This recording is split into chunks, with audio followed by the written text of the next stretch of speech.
Bonjour, j'ai plaisir à vous présenter une nouvelle séquence de notre rubrique intitulée 6 minutes pour comprendre. Cette rubrique vise en quelques minutes à vous donner quelques idées et solutions à déployer au plan pratique. Ces solutions sont souvent inspirées de la pratique et des échanges que nous avons avec vos confrères. Nous allons aborder aujourd'hui comment alléger ses positions en fonds en euros sans pour autant augmenter le risque global de l'allocation d'actifs retenu pour le client et tout en restant en adéquation avec son profil de risque, bien sûr. Plusieurs cas de figure se présentent afin de justifier ou légitimer le fait que l'on propose à ses clients une réallocation d'actifs en vue d'alléger ses positions en fonds en euros. D'abord, être passif en matière d'allocation. En effet, autant il est souvent pertinent d'être exposé aux fonds en euros pour des raisons de stabilité et de bonne visibilité dans le temps, autant on constate que bien souvent, une allocation de cette nature va rester extrêmement stable dans le temps, quand bien même la situation de l'épargnant, familiale, professionnelle ou l'environnement même dans lequel il évolue, ont évolué. Ceci est dommage, car l'épargnant ne va pas ainsi pouvoir saisir les opportunités. Les fonds en euros également ont affiché des baisses de leur taux de rendement, même s'il faut le souligner, le rendement net réel, c'est-à-dire corrigé de l'inflation, reste tout à fait honorable. Toutefois, passer sous la barre des 2% nets servis ne correspond pas toujours aux attentes des épargnants. Il est donc temps d'agir.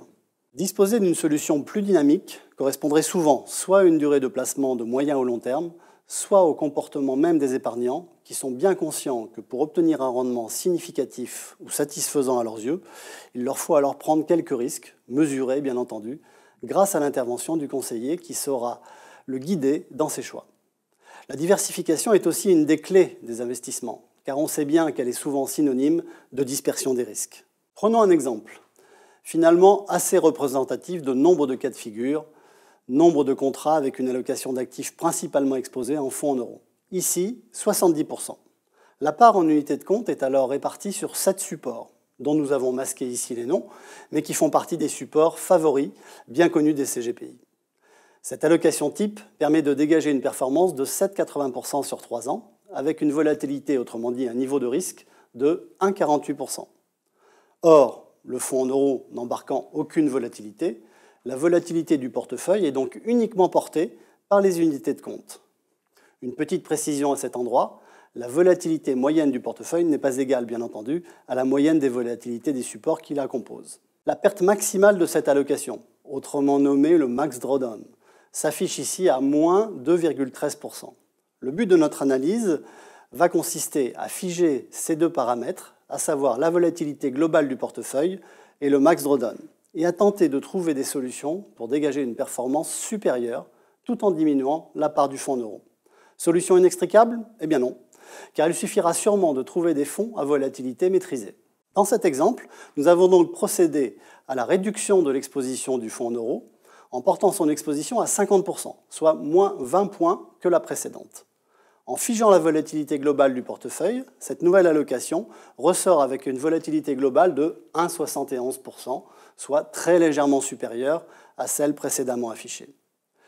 Le risque global, sur une échelle de 7, reste d'ailleurs calqué sur 2, soit un portefeuille très peu risqué. De même, la perte maximale du portefeuille s'affiche ici à moins 2,53%, soit un peu plus que les moins 2,13 affichés initialement.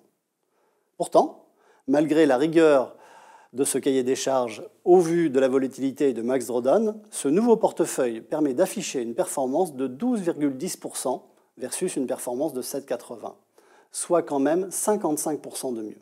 Ainsi, CQFD, avec un degré de risque légèrement augmenté, il est possible de modifier son allocation d'actifs en réduisant l'exposition sur le fonds en euros et en augmentant l'exposition sur certaines unités de compte afin d'accroître les possibilités d'obtenir un portefeuille plus performant. Évidemment, cela va sans dire, mais les performances passées ne préjugent pas des performances futures, et nous utilisons là les lois dites de régression que certains pourront réfuter au vu de certains travaux académiques en finance. Après avoir exploré et choisi des fonds qui pourront donc permettre de résoudre cette équation, jetons un coup d'œil à la corrélation entre les divers fonds qui composent l'allocation cible constituée. Je rappelle qu'en cas de corrélation positive importante entre deux fonds, à savoir un coefficient proche de la valeur de 1, alors cela signifie que les fonds se comportent de façon quasi similaire face à un mouvement de marché. Si la corrélation était négative, cela signifierait que les fonds évoluent en sens inverse face à un mouvement de marché. Ainsi, pour qu'une allocation soit suffisamment diversifiée, Il convient aussi de trouver des fonds dont la corrélation serait relativement faible. Ici, l'allocation type fait apparaître des fonds relativement peu corrélés entre eux, d'où un travail sérieux qui aurait été fait en amont. Et si nous poussions encore la démonstration en faisant régresser la part du fonds en euros à 40% seulement, et en intégrant une variante et une composante à consonance immobilière, à savoir un OPCI dont on estime que sa volatilité intrinsèque est relativement faible, le résultat est encore plus probant, avec une volatilité globale du portefeuille de 1,67% et une perte maximale de moins 1,41%, soit un niveau de perte inférieur à l'allocation initiale. La performance ressort quant à elle à 16,54%, soit plus du double de la performance de la première allocation. Et pourtant, le degré de risque du portefeuille ainsi constitué demeure porté à 2. En conclusion, des solutions existent pour alléger ses positions en fonds en euros sans pour autant devoir prendre plus de risques. Il suffit de trouver des fonds dont les volatilités intrinsèques sont bien maîtrisées, d'une part, et veiller à la bonne décorrélation entre les fonds qui composent l'allocation, d'autre part. Je vous remercie de votre attention et je vous donne rendez-vous pour une prochaine séquence, 6 minutes pour comprendre.